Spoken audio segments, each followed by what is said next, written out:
Chapter 891 Fatigue. You are listening at novelfull.audio. 6 people vanished. There were still no traces. It seemed that the killer, whoever or whatever the killer was, did not care if the person was alone or in a group. The mutual responsibility system was not working. Everyone was scared. The next day, 7 people vanished.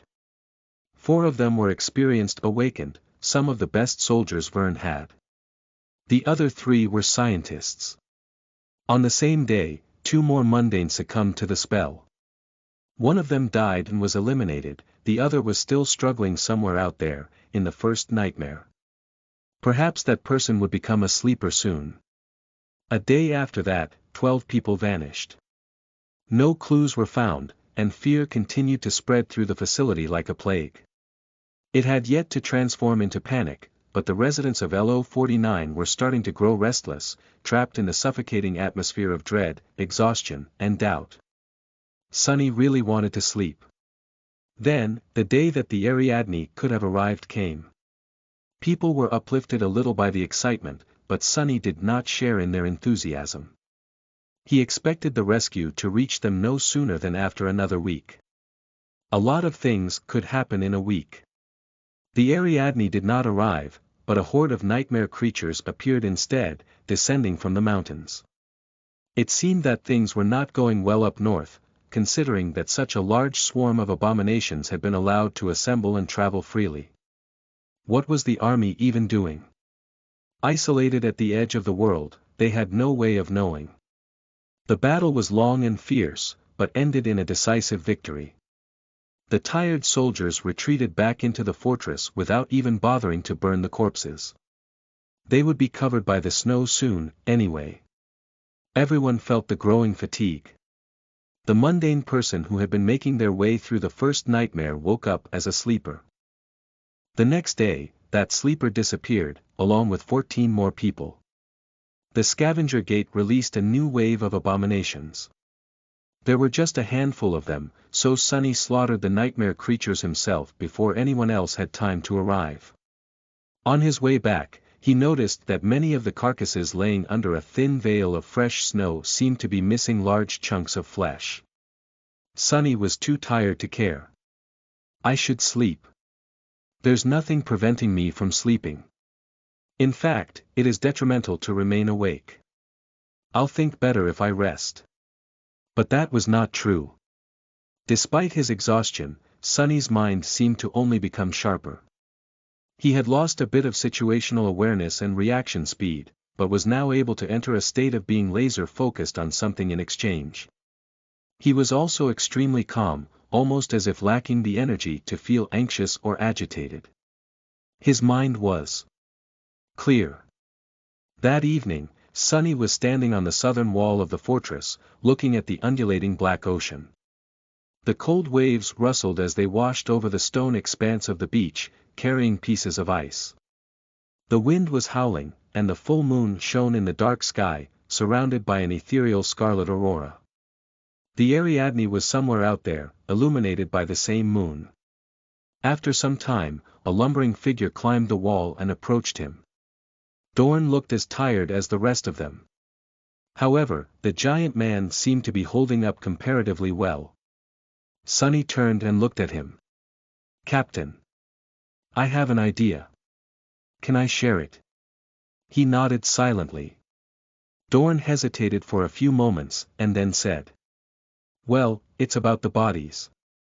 By now, we have explored every millimeter of this facility. We have searched the coastal plain extensively, too. You probably swept it all countless times. And yet, we did not find even a single drop of blood. It seems that we have searched everywhere, but actually, there is one place where we did not look. Since the bodies are not anywhere else, they had to be in that place. In the water. That is the only logical conclusion. The large man leaned on the lip of the wall. The black waves continued to sway, indifferent to his words. The unfathomable ocean remained the unchanged. Sonny was silent for a while, and then nodded. Yeah. That is my thinking, too. So, I'll be keeping a close eye on the beach. Somewhere in the base, one of his shadows was on its usual patrol. Gliding past a personnel lounge, it noticed Luster, who was sitting on a couch with a glassy look in his eyes. The young man seemed to be on the verge of dozing off. The shadow momentarily turned tangible and looked at him with disdainful reproach. Then, it slapped him across the face and disappeared. Luster jumped to his feet and looked around in shock. What? Who? What? Ouch, it hurts. Back on the wall, a pale smile appeared on Sonny's face. Dorn. That mutual responsibility protocol. You guys start following it, too. Make pairs and watch each other. Dorn nodded, lingered for a few moments, and then left. Sonny continued staring at the ocean. This doesn't make sense. Even if the killer disposes of the bodies by throwing them into the water, someone would have noticed something.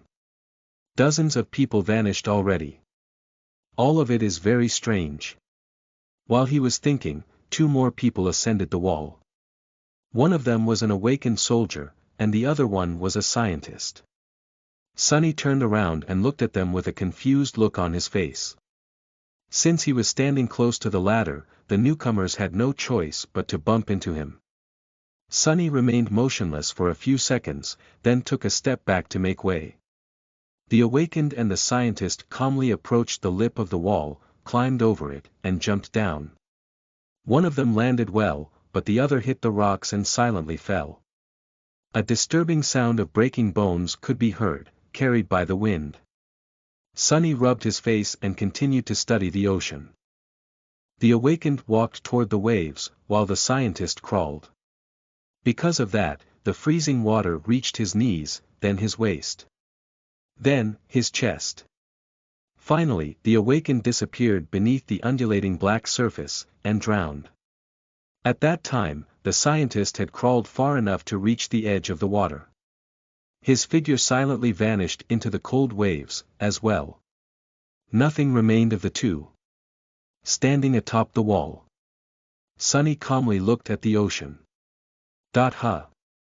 What was I thinking about? Ah, yes. It is strange that no one had seen anything. How do the bodies get dumped into the ocean without anyone noticing? He did not know. Maybe his theory was wrong, and the killer had not been using the water to hide the corpses. The water. It surely looked inviting. Suddenly, Sonny felt a strange urge to go for a swim. A moment later, he shivered. A swim? What am I, crazy? Who swims in the freezing water, during the winter, in Antarctica of all places? Shaking his head, Sonny continued to stand watch above the beach. He had not seen anything suspicious yet. But if he remained vigilant, he would surely discover something soon. Chapter 892 Futility. You are listening at NovelFull.audio. Sonny remained on the southern wall for 2 days, silently staring at the ocean. In the meantime, 30.6 people vanished. Some of them were awakened, and some of them were mundane. Despite safety measures growing more and more draconian, Vern had failed to prevent the disappearances. It was all futile. And deeply, eerily frightening. The stern master came to talk to Sonny at some point, but left more frustrated than he had been before. The fortress withstood another attack from a transient swarm of nightmare creatures. Just like the previous one, it came from the north. This time, Sonny did not participate in the battle, choosing instead to remain where he was. There were a few casualties. The awakened soldiers were all exhausted after remaining awake for more than a week.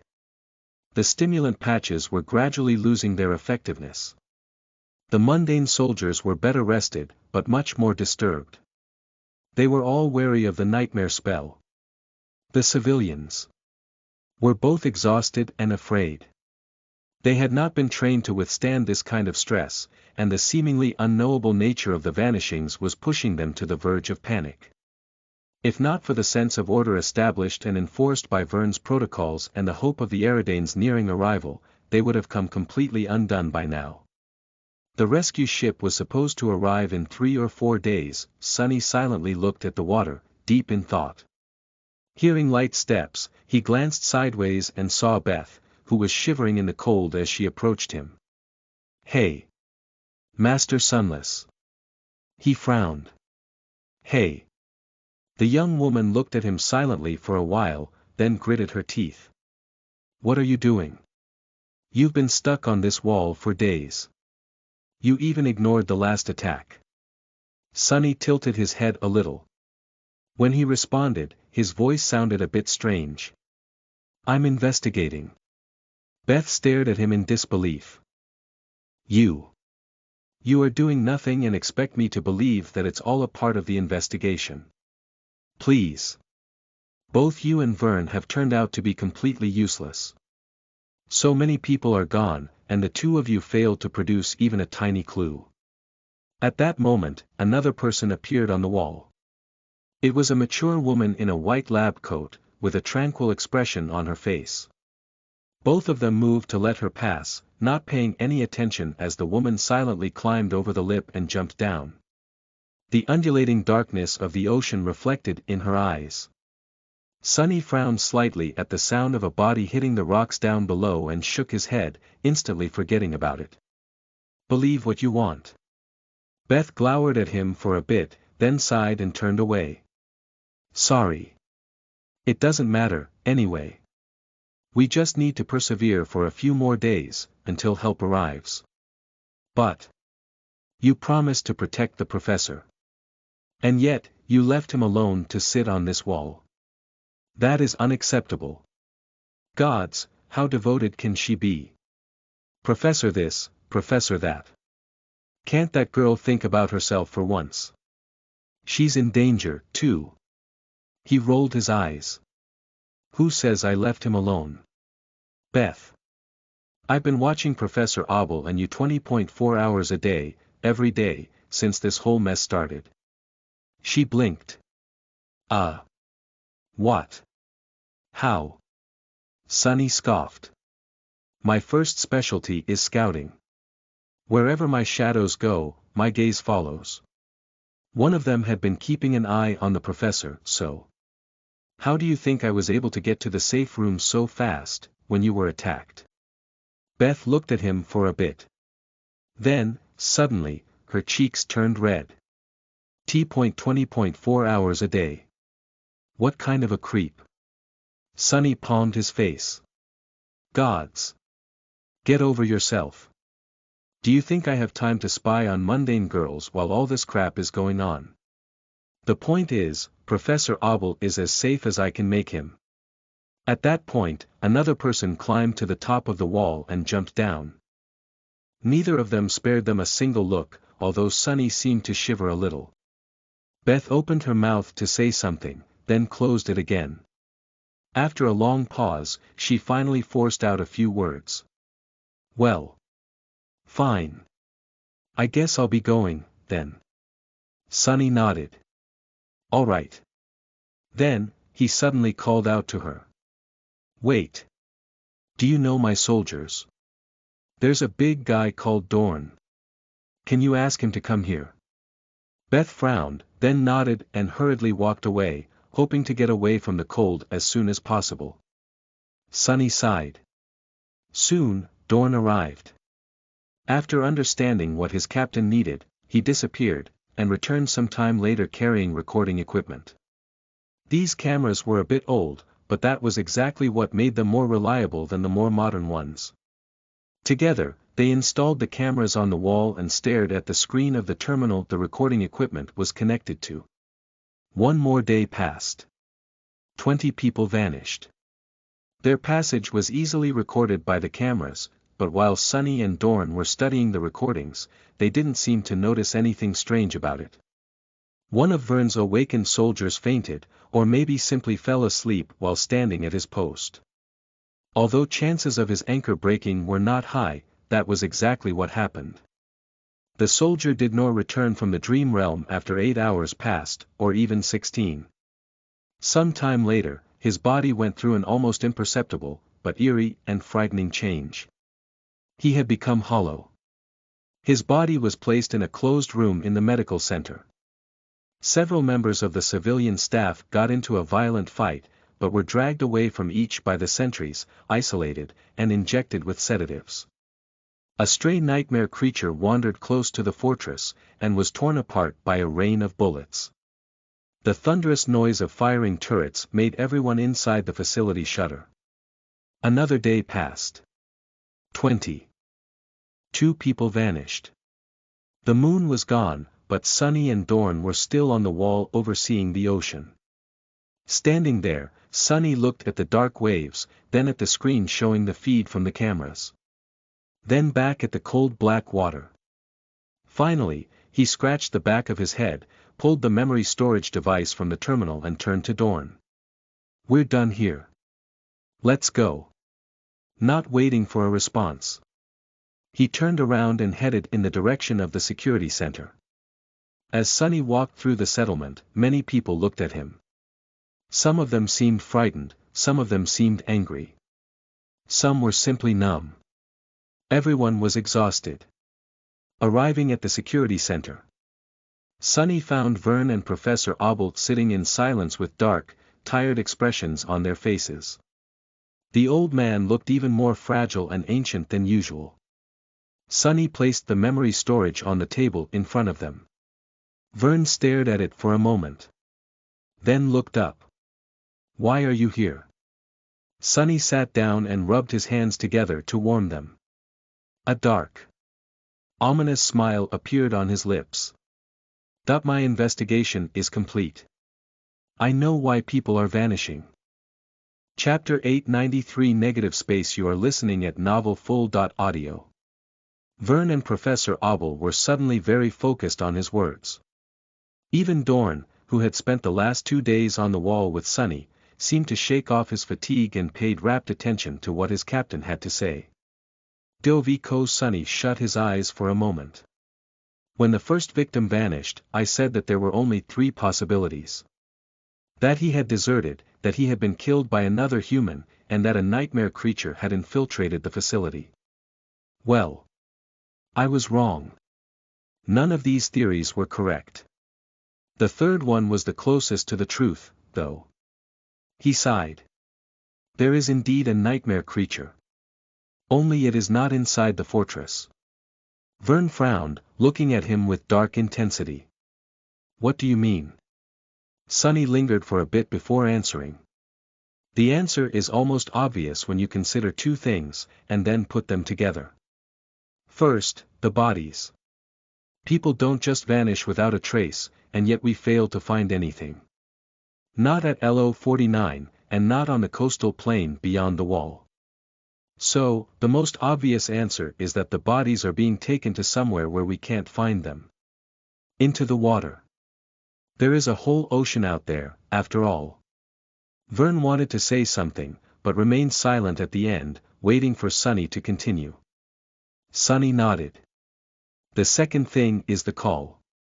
Its strength had a qualitative change on the day we fought the scavengers. Too drastic of a change, really, to be produced by a single gate. Especially one as unimpressive as that. I remember being convinced that there were 2, at least, before exploring the plain and finding just one. I even said that we were lucky." He stared at them for a moment, and then shook his head. "However, we were not lucky. And there was, indeed, another gate. One more powerful than the scavenger gate that we cleared. We just did not find it." Professor Obel did not seem to follow his reasoning. That was only to be expected, considering that the old man did not experience the call himself. Vern, however. Finally, a hint of understanding appeared on his face. "A second gate. Water. You think that there is another gate? That opened underwater?" Sunny nodded. "I am more or less convinced that there is. And that is the reason why people are vanishing." Vern shook his head. "That doesn't entirely explain it all. Yes, we have pulled a lot of soldiers off the walls to augment internal patrols, but the ocean is still being watched. Nothing would have been able to crawl from beneath the waves, grab people inside the facility, and drag them back into the water unnoticed. Sonny smiled darkly. That I was just about to get to that. He rubbed his eyes tiredly. Right. We are all under a mind hex. That is why no one noticed anything. Professor Abel, Vern, and Dorn looked at him with confusion. Finally, the old man asked. Master Sunless. Do you perhaps have a piece of evidence to substantiate your theory? Sonny simply shook his head. No. But. That is exactly the point. It is the absence of evidence that proves my theory. No matter how elusive, devious, and powerful a nightmare creature is, we should have found some kind of clue by now. Although security equipment of the facility barely works because of the interference, the cameras would have captured something. The strict protocols and mutual responsibility system Vern had implemented would have produced some result. My shadows would have found some traces. But nothing of the sort happened. Which is nothing short of impossible. There is a big negative space in the place where all the results should have been. However, we can infer certain things from that negative space itself. A dark expression appeared on his face. What I am trying to say is that there are, in fact, traces. We were just rendered incapable of comprehending them. Something like that. Something like that had already happened to me once. Back then, I spent an entire month being mesmerized by an insidious nightmare creature. However, I was utterly oblivious to its influence, simply for the fact the first thing that the hex did was take away my ability to become aware of its existence.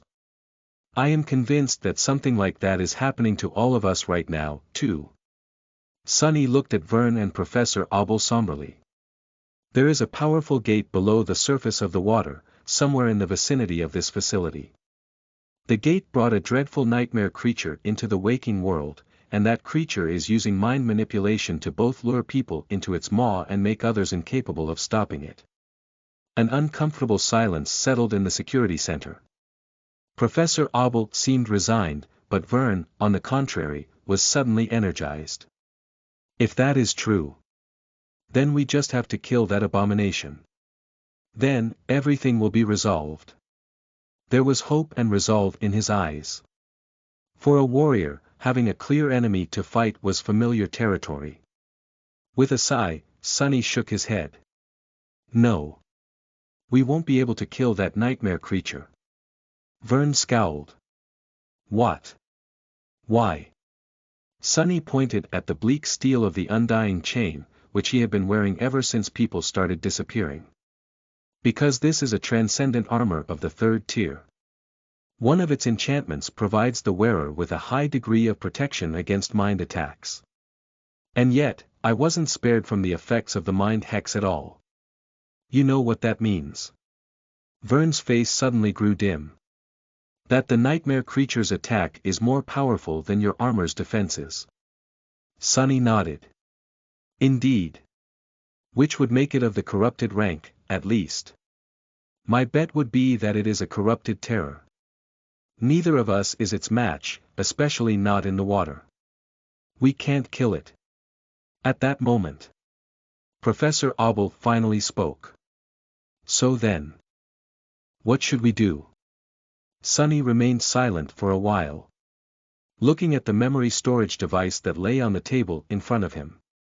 Finally, he shifted slightly and said, First, we break the mind hex.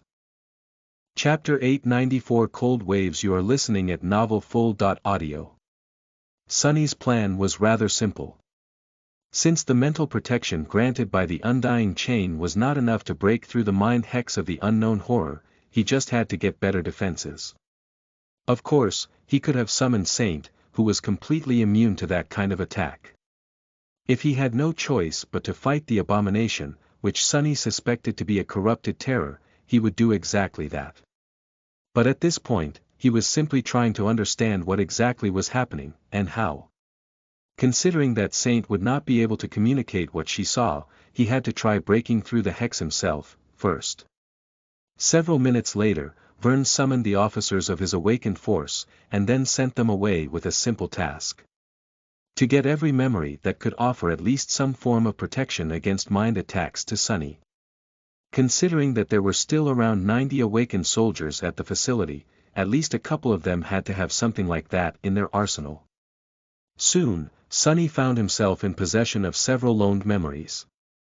He was wearing the Undying Chain, which was his best tool to solve this situation. There was a new charm hanging around his neck, a strangely mercurial cloak on his back, and a flint dagger with a handle made out of weathered bone in his hand. The dagger came from Vern itself, so it was especially powerful. There were many people in the security center now, including Vern, Professor Abel and Beth, all 6 of his soldiers, and several sleep-deprived awakened officers. Sunny was sitting in front of a screen, holding the memory storage device. Taking a deep breath, he wrapped all 4 of his shadows around the Undying Chain and felt its bleak steel become stronger, more durable, and more powerful. Then, he inserted the memory device into the socket of the terminal and accessed the recording stored on it. Everyone watched the video feed of the undulating ocean with a morbid sense of curiosity. However, none of the people present in the security center noticed anything special about the recording. After a while, Beth said in a tentative tone, "I don't see anything." However, when she looked at Sunny, there was a grim expression on his pale, tired face. Because, unlike everyone else, Sunny was seeing things that he had been unable to notice earlier. To him, the recording showed an immensely macabre reality. The things he saw on the screen left him disturbed, shaken, and dismayed. Damnation.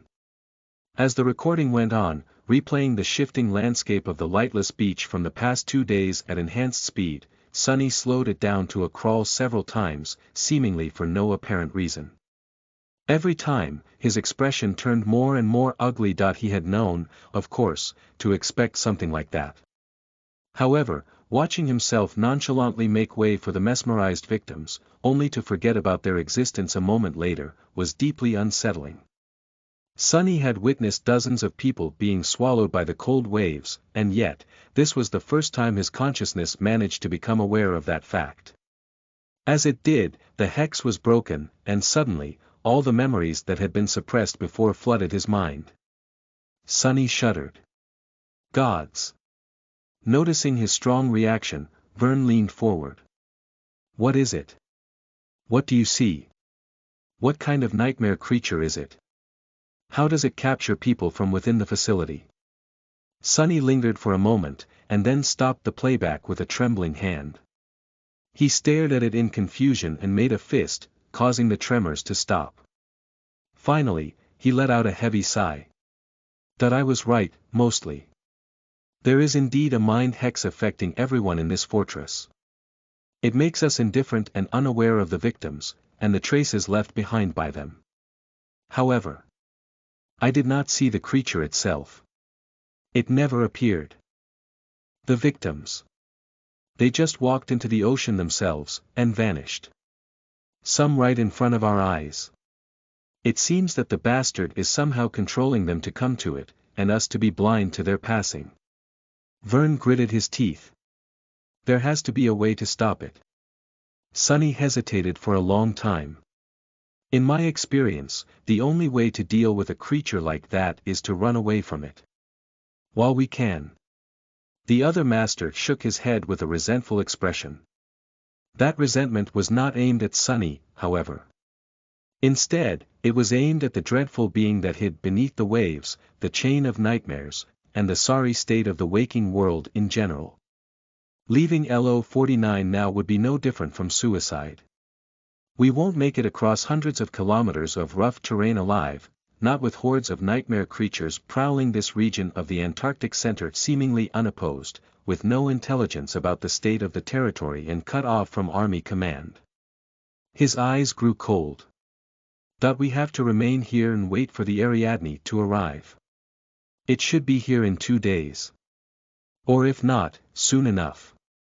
We can survive this abomination for 2 days. Sunny looked at him for a while, thinking.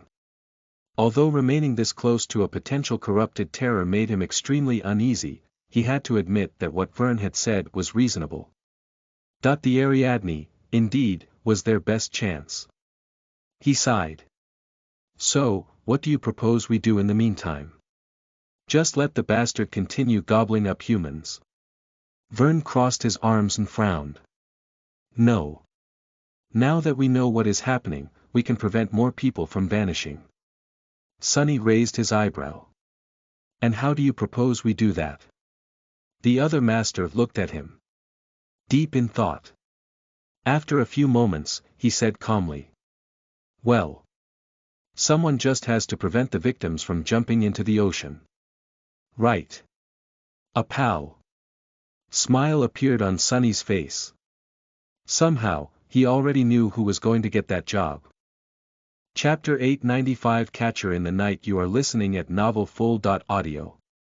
Sonny was the only one who could prevent more people from silently walking into the cold ocean.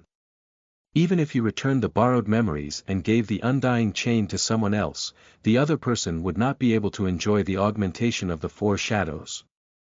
So, the mind hex would remain unbroken. If there was one good thing about the situation, it was that after Sonny had rid himself of the hex, he did not need to keep up his mental defenses at such a high level anymore. It was as though he was now inoculated against the unknown creature's influence. At least for now. He returned the charm, the mercurial cloak, and the flint dagger to their owners. One shadow continued to follow Professor Abel, while the other three remained wrapped around the undying chain, just in case. After that, everyone got to work. Although Sonny was the only person who could perceive the mesmerized, it did not mean that nobody else could help prevent more people from vanishing.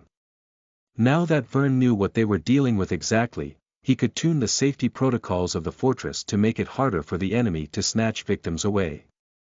Soldiers received new instructions, while all non-essential personnel were confined to their living quarters.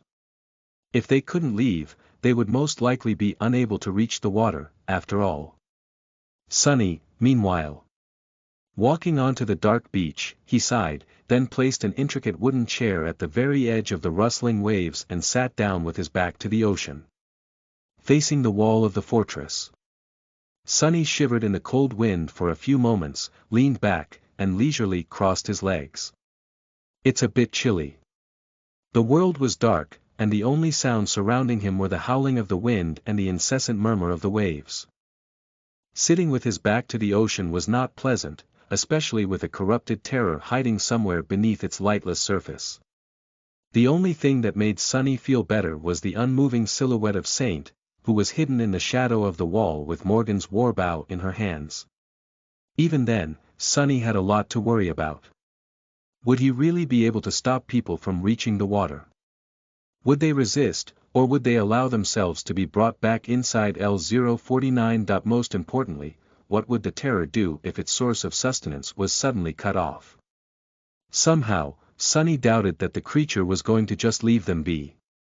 He just had to hope that the rescue ship would arrive before the eventual retaliation, and take them away before the creature could cast its hex on the crew, as well. With a sigh, Sonny released his shadows and sent them forward. The shadows climbed the wall and separated, assuming watching positions in 3 different spots. Then, all he could do was wait and listen to the rustle of the waves behind him. A minute passed, then another. Then, a few more. Sonny opened a thermos he had brought with him and poured himself a cup of fragrant coffee. Sipping it in the bitter cold, he continued to wait and pretend that the ocean did not concern him at all. After about an hour, a human figure finally appeared on the wall. Sonny slapped himself in the face to chase away sleepiness, then put the thermos down and stood up. One step through the shadows brought him to the mesmerized person. The man. He knew that man. It was one of the awakened officers in charge of the local garrison. This soldier had usually been cheerful and energetic, even after staying awake for close to 2 weeks. But now, there was a blank, empty expression on his face, and no light in his hollow eyes. Sonny stood between the slowly walking awakened and the lip of the wall. This time, he did not step aside to make way. Instead, he hesitated for a moment, then put his hand on the soldier's shoulder, stopping him. The man made a few more awkward steps, not realizing that he was walking in place. Then, he ceased moving and slowly turned his head, staring at Sonny with calm, glassy eyes. "Damn. That's creepy." Sonny opened his mouth to say something, but at that moment, a strong blow sent him flying back. Crashing into the rampart, he broke through it and tumbled off the wall, landing on the rocks far below in an undignified heap. Arg! What the hell? The strike was much stronger than anything a mere awakened should have been able to deliver. Even without augmenting his body with the shadows, Sonny was a master. He also had 4 cores and a sea of essence at his disposal. Why was the mesmerized officer so strong? Cursing, he slowly rose from the ground. At the same time, the awakened landed on the rocks a few steps away from him, swayed a little, and continued marching toward the dark waves. Since Sonny was not blocking his path anymore, the soldier did not pay him any more attention. "Not so fast, you damned fool." Creating a long chain out of the shadows, Sonny made a loop out of it and tossed it forward, ensnaring the mesmerized man. Taking the unexpected strength that the soldier had shown into account, he added another chain for good measure and grinned weakly. "Ha! Just like the good old times." The memory of throwing a chain loop at the Mountain King was still vivid and fresh in his mind. Making sure that Vern's officer was immobilized, Sonny dragged him back, and then scaled the wall. A few minutes later, slightly out of breath, he reached the old observatory and walked inside. There, the first few containment units had already been built, and a working crew was hurriedly creating more. They glanced at Sonny with confusion, but then quickly lost interest, distracted by the mind hex. Ignoring the workers, Sonny walked to the nearest unit, threw the mesmerized officer inside, and locked the door. Even for an awakened, escaping from a prison like that was not supposed to be possible.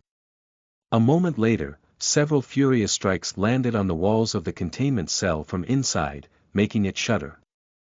However, in the end, the sturdy construction held.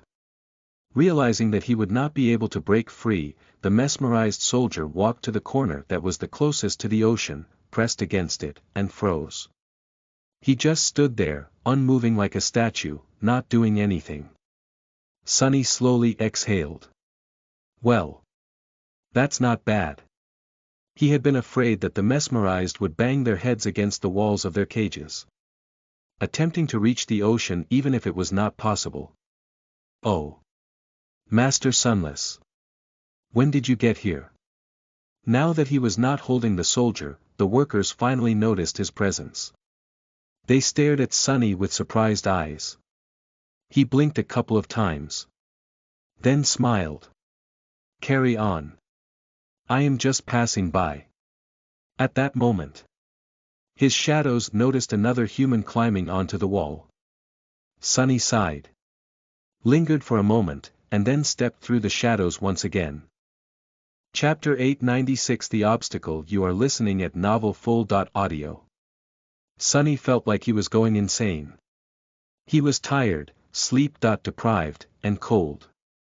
He was stuck in a fortress on a remote continent, which had been built around an eerie abandoned observatory. The fortress was being besieged by an unknown horror from the depths, and he was the only person who had managed to escape from the horror's hex. The strangest thing about all that, however, was that Sonny was sometimes invisible. Every time he subdued and dragged one of the victims to the containment facility built inside the old observatory, everyone in the settlement acted as though he did not exist. No, not exactly invisible. People were able to observe him. But the fact of his existence seemed to flow out of their consciousness almost immediately after being registered there.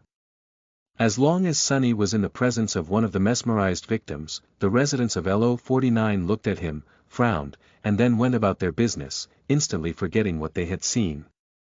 It was really unnerving. In his exhausted state, Sonny felt a deep and irrational fear that if this went on, he would be forgotten by everyone, forever.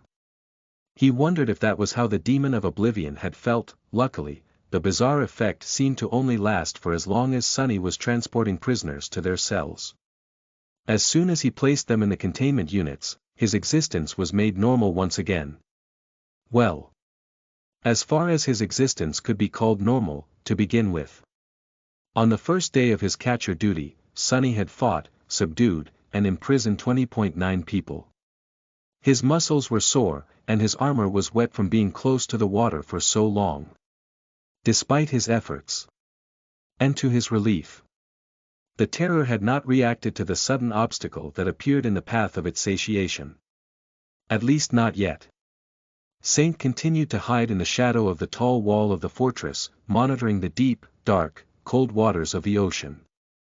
At midnight, Sonny reported the results of his effort to Vern. They walked over to the observatory together, where the other master remained silent for a long time. "Are you telling me that there are people in these cells?" Sonny struggled with a yawn, failed to suppress it, and then nodded. "Yeah. Around 30 of them." Vern stared at the cells with a deep frown for a minute or two, then shook his head in bewilderment. "Strange. Even though I know that they're there, I can't see anything. To me, the cells seem empty." Sonny was a bit late to react. "Oh. Believe me, they're there. They just stand near the southern side of their units and do nothing. At least they are staring at the walls, and not at us. That would be really creepy." Vern looked at him with dark amusement. "That I think this situation is sufficiently creepy as it is." Then, he turned away from the cells and asked in a somber tone. "Any change in the terror's behavior?" Sonny shook his head. "No. At least not that I've noticed." Vern remained silent for a moment, and sighed. "Good. Continue, then. The Ariadne should be arriving soon, so we just have to endure a little bit longer." Just like that, Sonny continued his eerie task. He waited by the water, caught the people trying to drown themselves in the ocean, and locked them up in cells while suffering from being invisible. Damn cold. He had long summoned the memory of ice and continuously fed it with essence to save himself from the chilling wind. Just like that, another day passed. During that day, Sonny rescued 30.5 people from being devoured by the waves. His skill of making chains out of shadows improved by a lot. A few minutes before midnight, Sonny was sitting on his chair with an empty thermos in his hand, and stared at the sky. Today, there was no moon, and no aurora. Only the stars remained, shining softly up above. The waves sound differently today. He rubbed his face, then turned around and stared at the undulating black surface of the ocean with intense distrust. Just then, something seemed to change about the world. Sonny frowned, but before he could do anything, another figure appeared on the wall, forcing a long sigh to escape from his lips. 40. It is accelerating. He stood up, ready to step through the shadows and subdue the 40th victim, but there was something strange about the figure. Instead of moving toward the edge of the wall like the rest of them, it stopped and raised a hand, as if signaling to him. Ha! It was Quentin. Sonny conserved his essence by jogging forward, then lowering his body slightly and mounting the wall with one inhumanly high jump. He landed on the concrete surface of the rampart, walked a few steps, and looked at Quentin with a deep frown. What? What happened? The chivalrous healer smiled, excitement shining in his eyes. Captain. The observatory. You need to see. Without wasting any time, Sonny jumped down to the roof of the nearby building, and then hurried toward the white dome at the center of the settlement. Walking inside, he instantly heard a swarm of confused, frightened, and angry voices. What? Where am I? What happened? Hey. Someone. What the hell is this? Let me out. He stared, dumbfounded. These voices were coming from within the cells. They belonged to the victims he had imprisoned. Somehow, they seemed to have shrugged off the mind hex and regained their awareness. And it wasn't just them. Sonny turned his head and looked at the maintenance workers that were in charge of keeping the containment units secure. They were all speaking with excitement and glancing at the cells with relieved faces. They heard the victims, too, which meant that the hex was not affecting them anymore either. Thank the gods. That abomination must have left. Despite the happy circumstances, Sonny was suddenly overwhelmed by a deep, cold, urgent feeling of unease. It grasped his heart and remained there, growing slightly stronger with each second. He shivered. What is going on? Chapter 897 Silent Ocean. You are listening at NovelFull.audio. After Sonny had broken through the mind hex and spent 2 days rescuing the mesmerized people, saving dozens of lives, the horror hiding in the cold black waves seemed to have left the vicinity of LO-49. The victims had regained their senses, and every person in the settlement was able to see and hear them clearly once again. In the next few hours, no one showed any sign of being under the influence of the hex. The vanishing stopped. And the Ariadne was supposed to arrive soon. The exhausted, frightened, and shaken inhabitants of the fortress were tentatively starting to unwind. Their fragile hope bloomed and blossomed. However, the person most responsible for the positive change, Sonny, did not feel any of their cheer or relief. On the contrary, with each passing minute, his unease and sense of foreboding only grew stronger. He did not like what was happening, not at all. Walking through the snowy streets of the settlement, Sonny studied the lively faces of patrolling soldiers with a troubled expression on his own. It was dark and somber. Doesn't make sense. None of it makes any sense. Approaching the security center, he placed his hand on the panel of a sophisticated biometric lock. The sensor was supposed to initiate a thorough scan, but as seconds passed, nothing seemed to happen. The damn thing was on the fritz. Sonny stared at it for a moment, then sighed and banged on the heavy alloy door with his fist. Soon, it was manually unlocked from the inside by a sleepy soldier, who then allowed Sonny in. Walking inside the security center, Sonny dusted snow off his shoulders, looked around, and headed toward Vern. What is the situation? Vern sent one of his officers off with a list of orders, then looked at his younger colleague and shrugged. Nothing changed. The terror, or whatever that abomination was, seems to have truly moved on. Sonny gritted his teeth. When has a nightmare creature ever moved on? You're deluding yourself. The older master frowned. We can't know for sure, of course, but the disappearance of the hex speaks for itself. Don't sell yourself short. Although creatures capable of mind manipulation are exceedingly dangerous, they often lack direct means of launching an effective attack. Maybe it decided to search for easier prey after you proved capable of dismantling its mental attack. Sonny stared at him for a bit, then shook his head. A corrupted terror is a corrupted terror. We probably haven't seen even a fraction of its power yet, so why would it simply give up and leave? Vern tiredly rubbed his face and sighed. Do take into account that the creature's rank and class are only your conjecture. We don't really know how powerful it actually was. In any case, how else do you explain the fact that the hex is gone, and no one is vanishing anymore? Sonny hesitated for a moment. Maybe it decided to change tactics. Maybe it is gathering power for a singular, overwhelming attack. Maybe it just enjoys toying with its prey. Who the hell knows? His counterpart looked away with a somber expression. Alright, but what do you want me to do? It's not like I've relaxed the security measures. We are still on high alert and prepared for battle. We are still keeping the civilians locked up and concentrating our defenses on the southern wall. I don't see what other contingencies are there to prepare. Sonny let out a frustrated sigh. All I am saying is that it's not a good time to become complacent. On the contrary, we must be preparing for a rapid escalation of the crisis. Vern stared at him blankly for a few seconds. And all I am saying is that we are already doing everything we can. No matter how small, the possibility that you are right still exists, so we must. That is my position as the officer responsible for the safety of every person inside this facility. But personally, I think that exhaustion and paranoia are getting the better of you, Sunless. It's been hard on all of us. Sunny remained silent for a bit, then said in a subdued voice.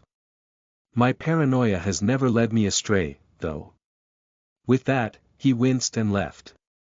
Maybe I am really wrong this time. Even if I'm not, Vern is right. What else are we supposed to do? Until the damned ship arrives, there's not much more we can prepare. But why did he feel so disturbed? Why was his sense of unease so urgent? Walking out of the security center, Sunny stood in place for a while with a dark expression on his face. After some time, he noticed Luster loitering around, and called him over. Ah. Yes. You wanted something, Captain. Sunny lingered for a moment, then nodded. Yeah. Gather the others and tell them to stick close to the Rhino. Also, make sure that it's ready to move, in case we need to get the hell out of this damned place in a hurry. Luster blinked a couple of times, looking at him with a startled expression. Then, he gulped. Ah. Understood, sir. I'll go do that, then.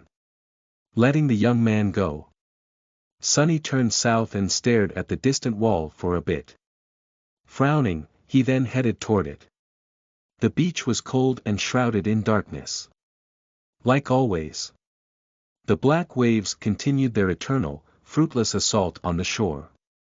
They came and went with a wide, reverberating rustle, making it seem as though the whole ocean was breathing. His chair was still standing at the edge of the water, with an empty thermos laying on the stones nearby. Descending from the wall. Sunny slowly walked toward the water and stopped just outside its reach, staring at the vast undulating expanse of the cold ocean with a deep scowl. His tired eyes were hidden in shadows. Looking at the waves, he whispered. Where are you, bastard? What are you planning? Of course, the ocean remained silent. There was no response. Chapter 898 Going for a Swim. You are listening at NovelFull.audio. Sunny stood at the edge of the water for a while, looking at the ocean with a wary expression on his face. Funny. Back when he had first developed the habit of climbing the southern wall of the fortress, he stared at the ocean in hopes of witnessing the fearsome silhouette of the mighty battleship appearing from the darkness. But now that the Ariadne was about to arrive, his thoughts were far away. Eventually, Sunny sighed and finally dismissed his chair, planning to return into the warmth of the settlement. However, just before he turned away from the dark water, something attracted his attention. A subtle gleam a few steps further down the shore, revealed from beneath the retreating waves. As though bleak starlight was reflecting from a small piece of glass. Sunny hesitated for a few moments, then walked a meter or two forward, stopping at the spot where he had spotted the gleaming object. A new wave rushed in, licking his armored boots. He had to wait for it to crawl back before kneeling and taking a closer look at the wet rocks. There, between them, something glistened, buried under several shards of ice. Sunny brushed the ice away and picked the object up, then stood up before the next wave came. His frown deepened.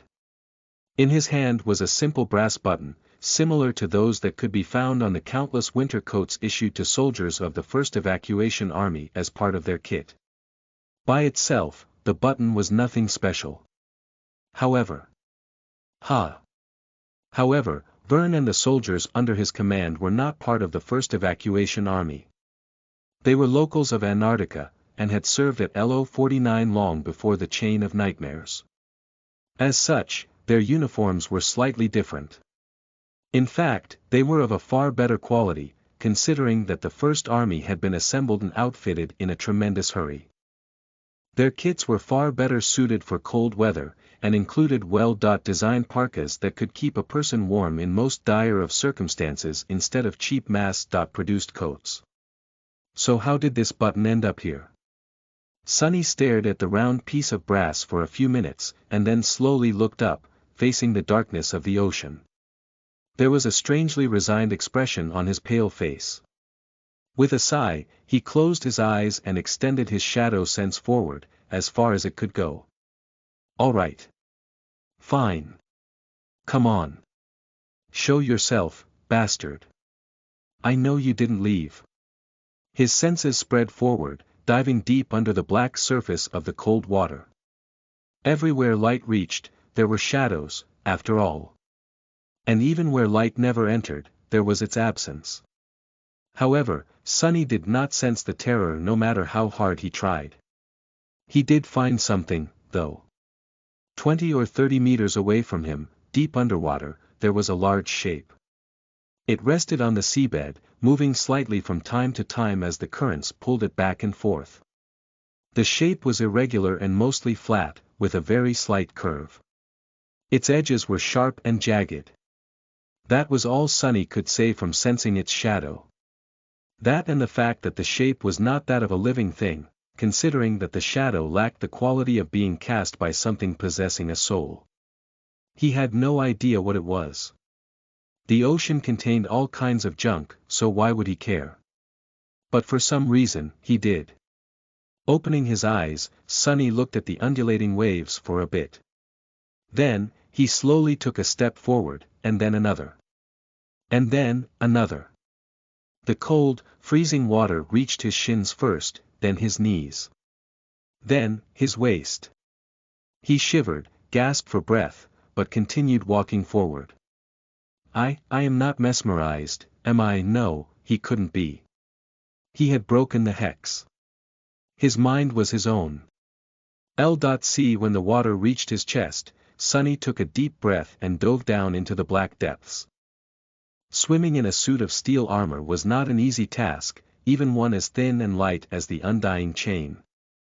However, he possessed strength and endurance that far surpassed a mundane human, so Sonny persisted, plunging deeper and deeper into the ocean. Despite the memory of ice hanging from a string on his neck, a cold like he had never experienced enveloped his body, making it hard for him to breathe, think, and move his limbs. Gritting his teeth, Sonny ignored it and swam toward the distant shape. After what felt like an eternity, he finally reached the seabed and pushed himself along its uneven surface, getting closer and closer to his target. Far away on the shore, Saint emerged from the shadow of the wall and approached the edge of the waves, raising her bow.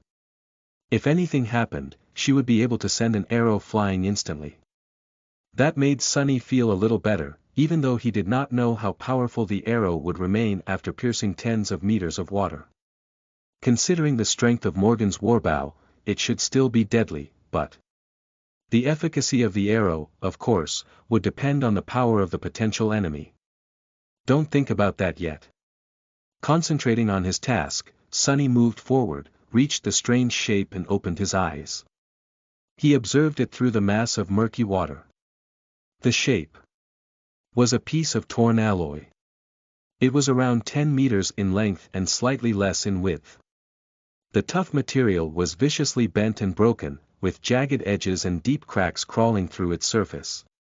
It seemed to have been torn away from a larger whole by something large and incredibly powerful.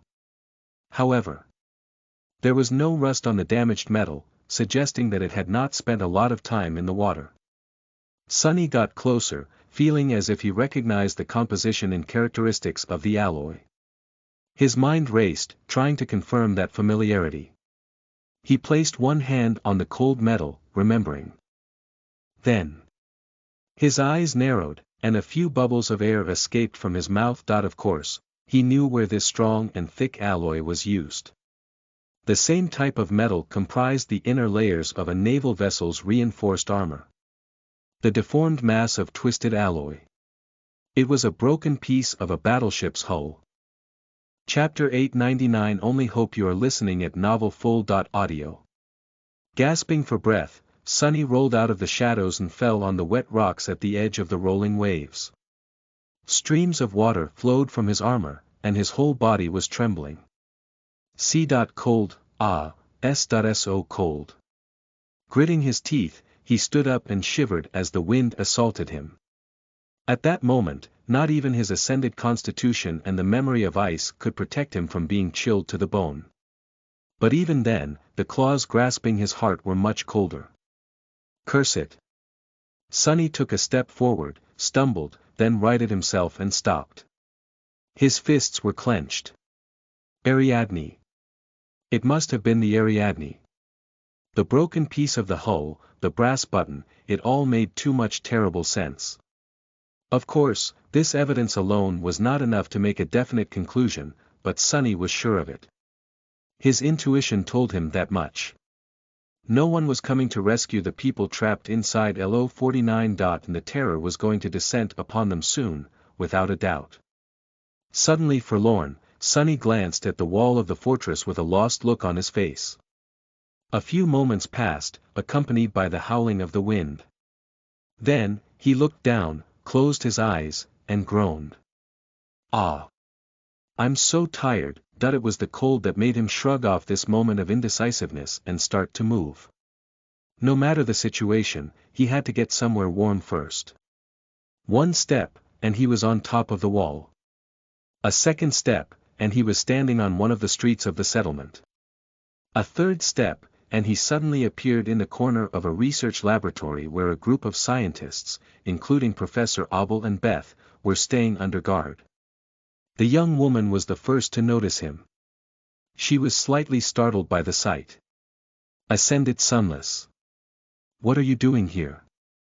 Sonny looked at her and forced out a pale smile. Don't mind me. I just got cold outside. He stared at Beth with a strangely heavy expression for a few moments, and then shook his head.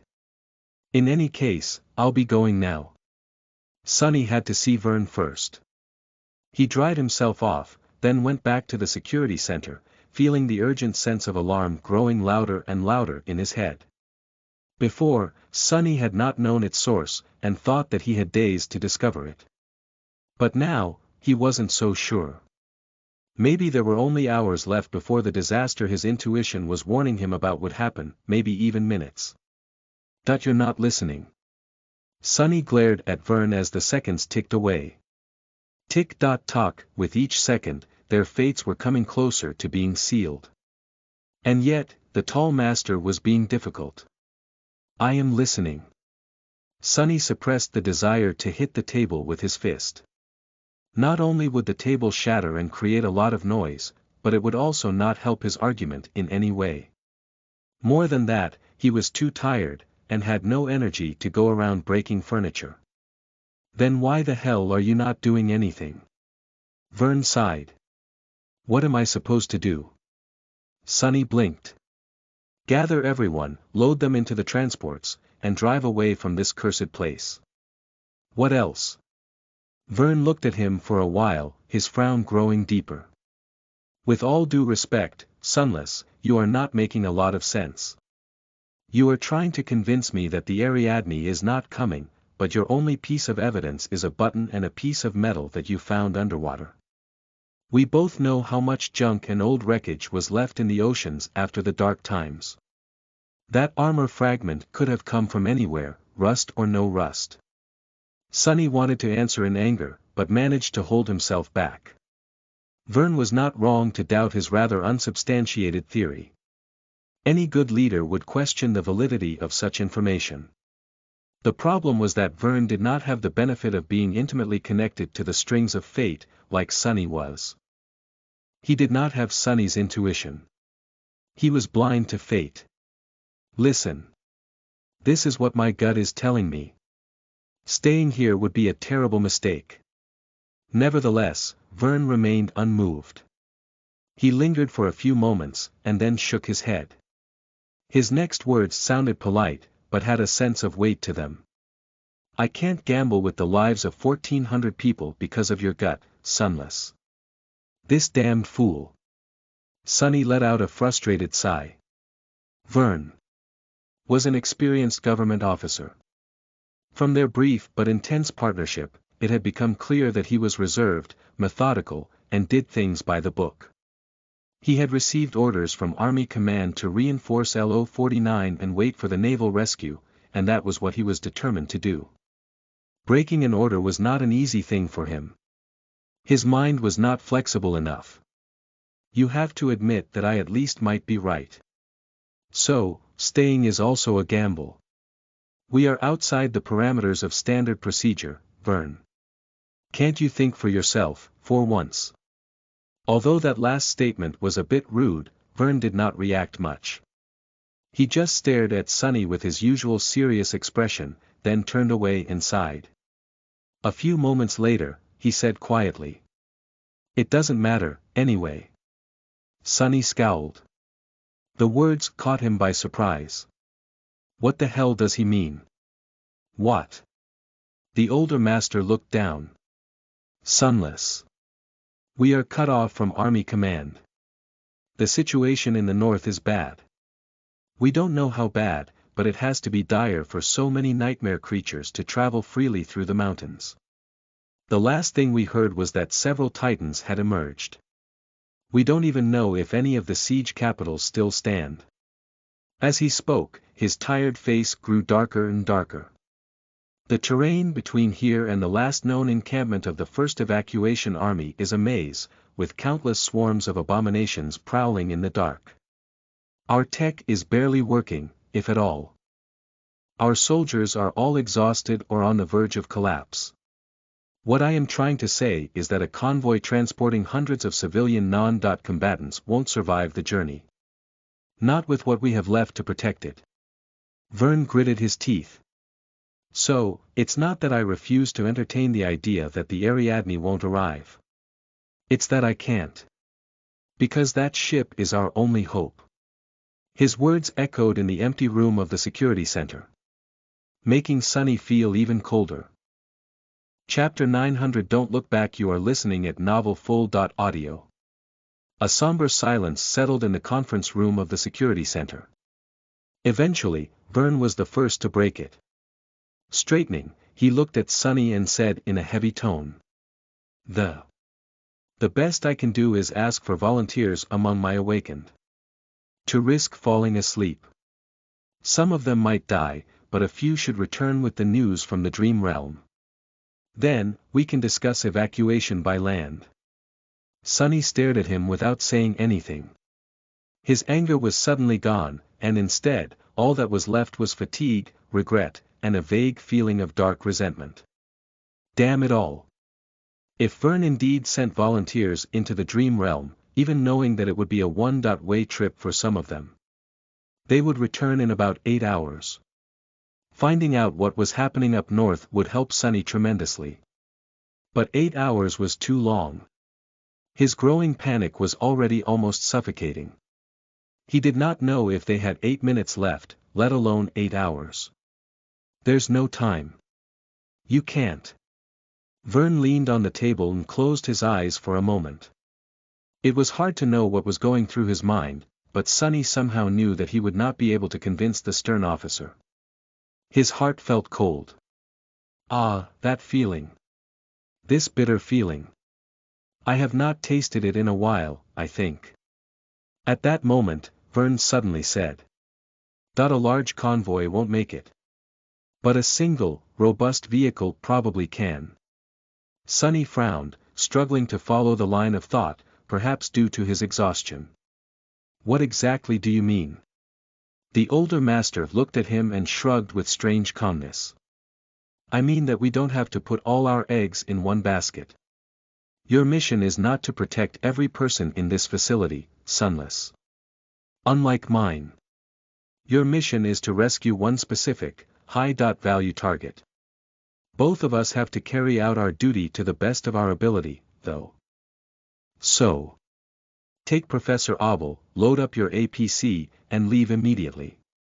This way, even if your theory is right, it won't be a total loss for humanity. There was a lot that had been said, and a lot that had remained unsaid. But there was no need to speak some words aloud. The two masters looked at each other for a few moments, a silent understanding between them. In the end, the corner of Sonny's mouth twitched. I still think that you are wrong. People don't know what is possible and what is impossible until they try it. Well, that was often the case, at least, in my life. Vern simply nodded. Then prove me wrong, Sunless. I wish you luck. Sunny grimaced, lingered for a second or two, and then turned around. A moment later, he was gone from the room. He had nothing more to say, and no time to waste. There was no time at all. Feeling a frightening sense of urgency, Sunny used Shadow Step to appear directly inside the research center. This time, Beth was even more surprised to see him. Are you? Wait, no way. Master Sunless, do you perchance keep frightening me just for fun? He shook his head, looked around, and then beckoned for the young woman to come closer. What he had to say needed to be kept from other ears. Frowning, Beth left Professor Obble's side and walked over to where he was standing. Grabbing her by the shoulder, Sunny unceremoniously dragged the young woman to an adjacent room. Wah! What the hell do you think you're? He closed the door and turned around, his sunken, manic eyes making Beth shudder. Be quiet and listen. There has been a change of plans. With no time to explain everything in detail, Sunny just told her the necessary parts. That the professor was in danger, and that he had to be evacuated immediately. That sudden revelation was hard to digest, and there would be a potentially fatal delay if Beth refused to listen immediately, so Sunny constructed his words in a way that played on her deeply ingrained values. Loyalty to the old man and the desire to keep him alive.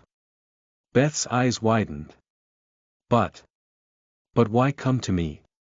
Why didn't you just approach the professor? Professor Obble is a noble man. He would be reluctant to leave his people to save himself. So, I need you to persuade him.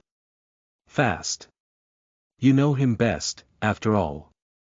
The young woman still did not understand. But can't we just take everyone? Her voice was small. Sunny looked at her somberly, knowing that was something that he couldn't do. My vehicle can only carry so many people. Now, go and do what I said. Every minute we waste can mean the difference between life and death. Beth nodded in a daze, then slowly turned around, rearranged her lab coat, and left the room. Sunny looked through the crack of the open door at the scientists surrounding the professor, and then turned around in shame. However, this self-indulgence only lasted a second. He had no time for regret, too. Not caring about the expenditure of essence, Sunny traveled through the shadows and soon appeared near the rhino. He could feel 3 shadows inside, while Luster, Kim, and Quentin were standing in front of the APC. Noticing him, they straightened their postures. Captain, sir. I did as you told. Sunny glanced at Luster and nodded. Go and run the startup sequence. I want the rhino to be ready to depart at any second. The young man's eyes turned into circles, but he swiftly dove into the hatch without asking any questions. Sunny, Kim, and Quentin were left alone in the biting cold. Feeling his heart beating wildly, Sunny looked up at the sky. The sky was covered by white haze. The blizzard is starting again. At that moment, Quentin cautiously asked. Captain. I am sorry, but what exactly is happening? He gave the gallant healer a short glance. We're leaving. Both his subordinates seemed startled. Leaving? Right now? But why? Sunny lingered with the answer. Because we have orders to keep the VIP alive. That seemed to make them stop asking questions.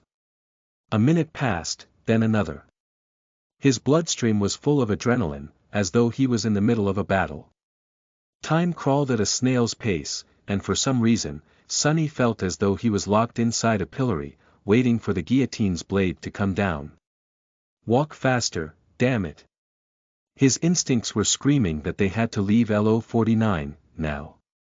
Finally, 2 figures appeared from the milky white haze. Professor Obble was walking stiffly, with a troubled face. Beth was both supporting him and carrying a small bag. The old man stopped near Sonny and looked at him with a solemn expression. He hesitated to speak. "Young man. I hear that you will be taking us away now."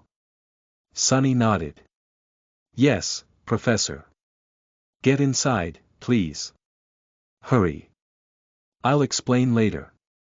They entered the Rhino and closed the hatch. While Beth was looking around with subdued curiosity, Luster sent the heavy vehicle moving.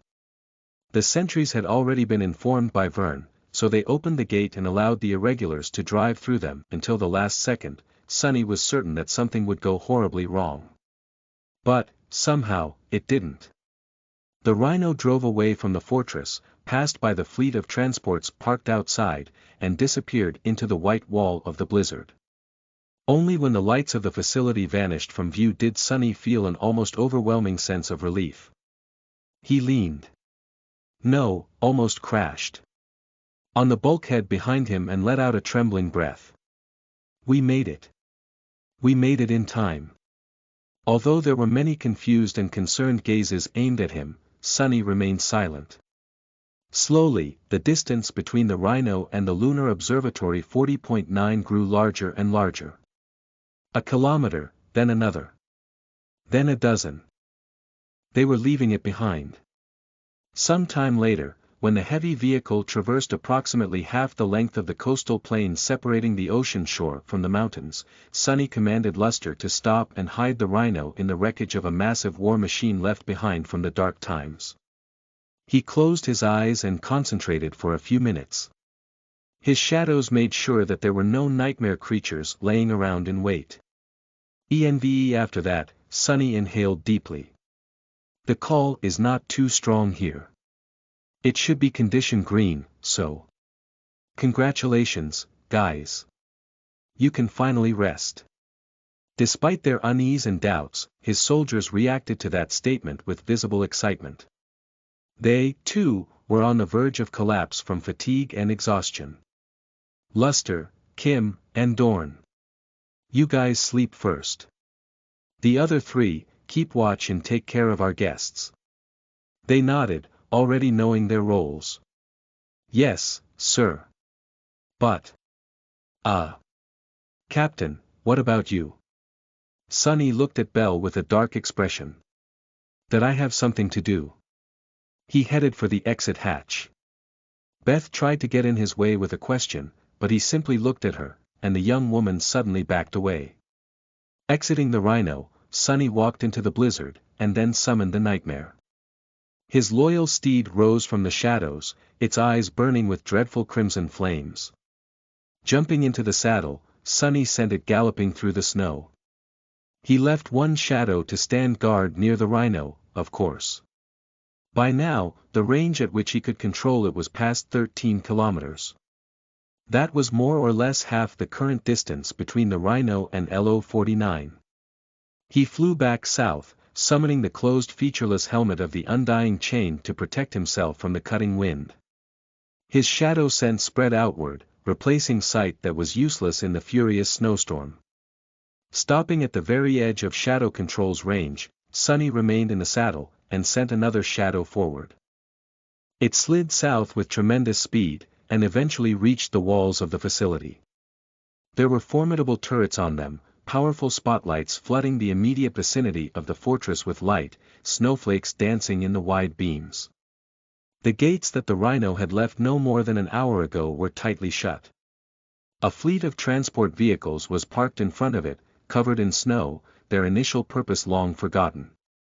The blizzard obscured the world, and for a moment. Just like when he had first arrived. Sonny felt a pang of fear. It was as though the whole facility was empty, with only ghosts populating its streets, only, this time, his fear came true. There was no one standing watch on the walls.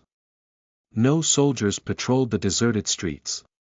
The building stood empty, with screens still showing recordings of entertainment programs, food laying on the plates, and coffee growing cold in the mugs. But there were no people. There were no scientists in the research laboratory, and no officers in the security center. The feed of the functioning security cameras showed no movement throughout the whole settlement. The doors of the living quarters where the civilians had been confined were still locked.